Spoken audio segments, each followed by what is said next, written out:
আমার সঙ্গে আছেন রঞ্জিত মুখার্জি। নতুন করে আমি পরিচয় দিচ্ছি না। রঞ্জিত একটা কথাই তুললেন নিজেই, যে একটা আওয়াজ উঠছে যে রেফারি কিনে নিয়েছে মোহনবাগান, রেফারির সুবিধা পাচ্ছে।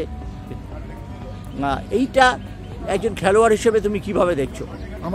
আমি তাতে এটা কখনো সুবিধা পাচ্ছে, সুবিধা করে দেওয়া হচ্ছে, বিশেষ একটা লবি কাজ করছে, এটা আমার মনে হয় না ঠিকঠাক ব্যাপার। কারণ এখন সোশ্যাল মিডিয়া এত স্ট্রং, নানাজন নানাভাবে চলে আসে। আগে তো যেতে চেষ্টা ছিল না, তাতে এত কথা উঠতো না।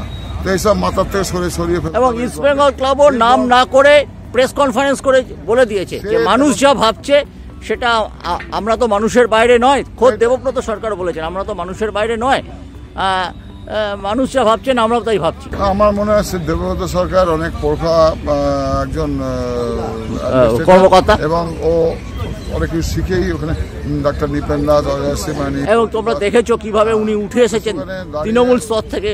ও উচিত এটা না বলে বরঞ্চ প্লেয়ারদেরকে এত মোটিভেট করার দরকার আছে। দরকার হলে ইস্টবেঙ্গল ক্লাব যেটা করছে না, যেটা আমি পেয়েছি, এটা আমি বলতে পারি না, আমার খারাপ লাগে। সেটা হচ্ছে ইস্টবেঙ্গল ক্লাবে আমি যখন শুরু করেছিলাম দেখতাম ইস্টবেঙ্গল ক্লাবের সব সিনিয়র প্লেয়ার, মানে আমাদের সিনিয়র, তারা এসে আমাদের মোটিভেট করতে পারে, কোচ ছাড়াও।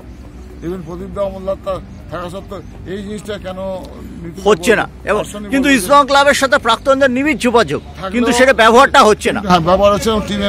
টিমের ক্ষেত্রে আমার মনে হয় না এই কোচ কোনো এদের সঙ্গে। এবং সিটিও বলে যখন আছেন চিফ টেকনিক্যাল অফিসার, সেটা তো একজন এক্স প্লেয়ারই হওয়া উচিত। যিনি আছেন তিনি 3.5 বছর সাংবাদিকতা করেছেন।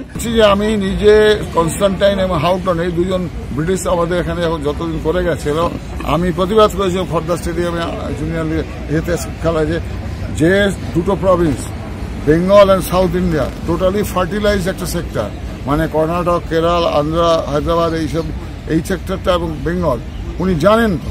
কনস্টান্টাইনকে বলেছেন তাহলে তোমরা কেন এই দুটো জায়গার উপর এত প্রেসার রাখো? কারণ তখন নর্থ ইস্ট বেল্টের প্লেয়ারদের অনেক বেশি করছিল। তার কারণ তখন বাইচুং ভুটিয়ার উত্থান নিশ্চয়ই ওদেরকে অনেক ইন্সপায়ার করে। তো সেটাকে আমার মত হচ্ছে, তারপরে রেনেডি সিং চলে এলো, রেনেডি, বিজেন সিং, প্রচুর প্লেয়ার, ওদের অনেক প্লেয়ার খেলেছে, রতন সিং, কিরণ খংসাই ছিল প্রথম। আমি তো প্র্যাকটিস করেছি ইস্টবেঙ্গল ক্লাবে 1 বছর, তো সিনিয়র করছিলাম ভৌমিকের বাইপাসা। তো আমি তখন তো ডিল করেছি। তো মূল ব্যাপার হচ্ছে এইটা একমাত্র প্লেয়াররাই পারবে ম্যাচ জেতাতে, শেষ কথা। যত পৃথিবীর যত বড় কোচ থাকুক, কোচ মোটিভেট করতে পারে, কর্মকর্তারা মোটিভেট করতে পারে। আমার ধারণা প্লেয়াররা যদি মোটিভেটেড হয়, তার জন্য দরকার কিছু এক্সপার্টদের যদি মাঝে মাঝে এনে গিয়ে তার সাথে কথা বলানো হয়। আমার মনে হয় এটা অনেক বড় সাবজেক্ট।